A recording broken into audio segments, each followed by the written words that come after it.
Thank you, Madam Speaker. Ladies and gentlemen of the House, I rise in opposition to Senate Bill 424 because I think it unreasonably shifts the risk of an unproven technology onto the backs of ratepayers rather than staying with the utility. And it's because I'm a little skeptical that this technology is actually going to be able to prove itself economically viable. We had a little bit of discussion about this issue when we voted on 1007. But this SMR kind of dream has been around a long time. In fact, I remembered in the back of my mind hearing about this technology a long time ago, more than a decade ago. And so I went back and did a little research, and I found out that on September 30th, 2013, we had a meeting of the Regulatory Flexibility Committee, known as RegFlex. Today we call it the Utilities Committee. And some employees of Babcock & Wilcox, a company based in Virginia, which has some facilities down in Mount Vernon, they came and testified about this great new technology, small modular reactors. And they said, it's great news. We're working with the Tennessee Valley Authority to build an SMR. And we've got $150 million from the Department of Energy to help us do that. And this, again, is 2013. So they said, we expect to have this to be in commercial operation by 2022, which would be 9 years from when they testified. And they called their SMR an M-Power SMR. But just 4 years later, the project tanked. And if you go back and read some of the articles about it, so this is the exciting publication Nuclear Newswire, they wrote that there was a time when the M-Power SMR was perceived as an industry leader. The consortium behind it won the first Department of Energy funding award to move such a design through to licensing at the end of 2012. It was planned that a 2-reactor generation M-Power nuclear plant would be licensed and constructed at the TVA Clinch River site. Now, just over 4 years later, the effort, which has been through a fairly recent restructuring, has been ended by its participants. The M-Power Consortium has decided to shelve the entire M-Power project. And it said the company already had losses on the M-Power project totaling about $400 million. And they estimated they would need about another $650 million to get through to construction. So $1 billion just to make it to the point where you could start building the SMR. That is the costs that are defined in this bill, that the ratepayers would be on the hook for. Another publication said the end result after spending about $400 million was that the product development was not completed to a point that was sufficiently interesting to investors or to the boards of directors for the primary partners in the endeavor.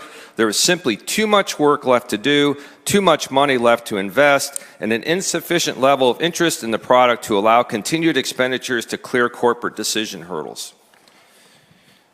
So that was 2017, 4 years after they thought they would get to their 9-year completion. Now, I know you can say, well, that was a long time ago.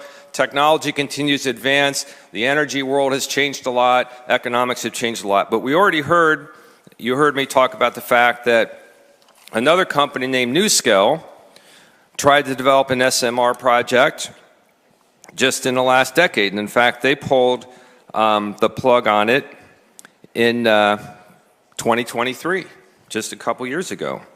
And we talked about the fact that when they began discussing the SMR, they thought it would cost about $3 billion without factoring in any borrowing costs or anything. And then it went up to $4.2 billion.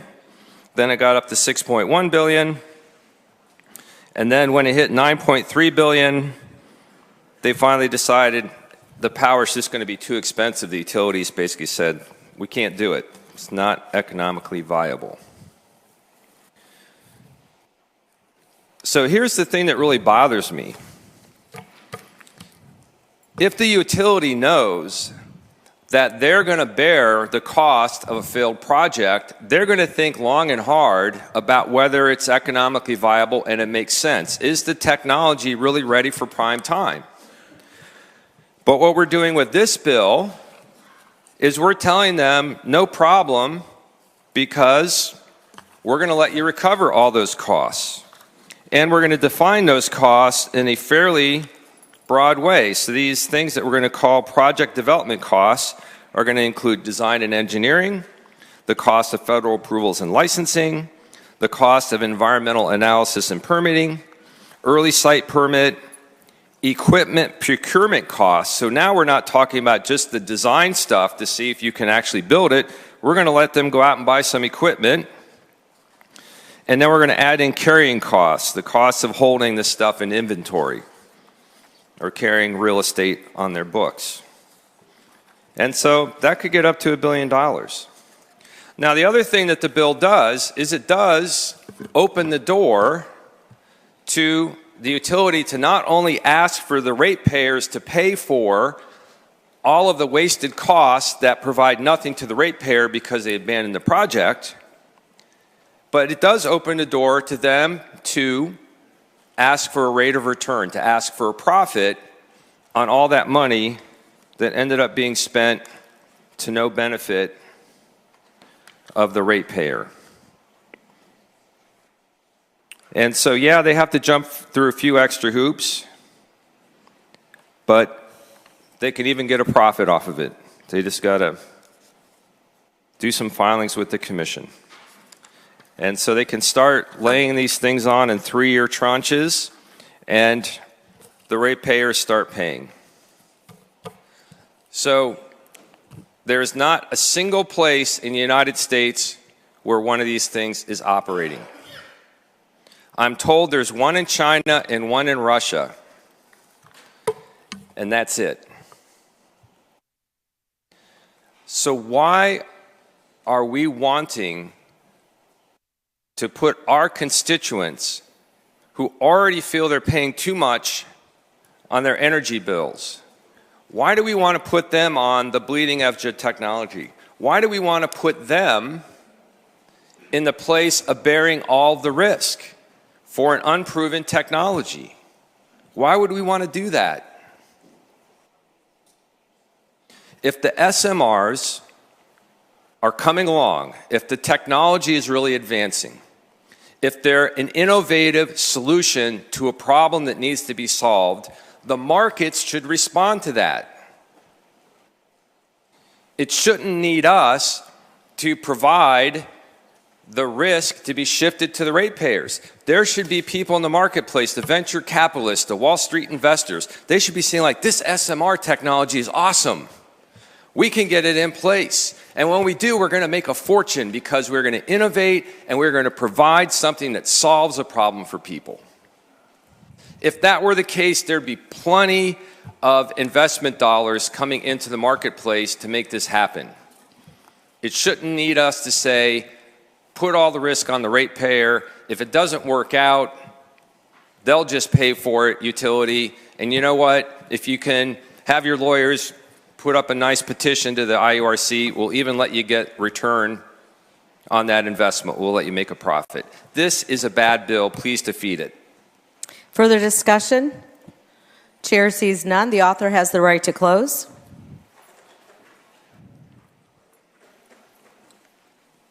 Thank you, Mr. Speaker, ladies and gentlemen of the House. I have great respect for Representative Pierce, and I strongly disagree with his facts. There are SMRs out there, and they're called nuclear submarines, nuclear aircraft carriers. There are new things in the technology. We're innovating constantly. And if there's no market, nobody's going in the business, and we're not asking the ratepayers to buy the entire risk, which we are doing for wind and solar. So I respectfully ask for your vote. I'd like to thank Representative Bartels, Representative Lehman, and Representative Lauer for joining me on the bill. The question is on the final passage of the bill. All those in favor will vote aye. Those opposed will vote no.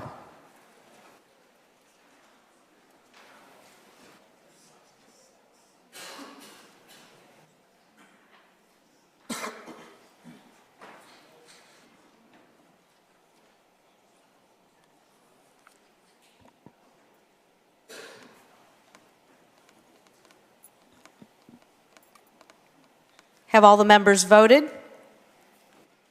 Tally the roll. The roll call shows 59 ayes, 30 noes. The bill has passed.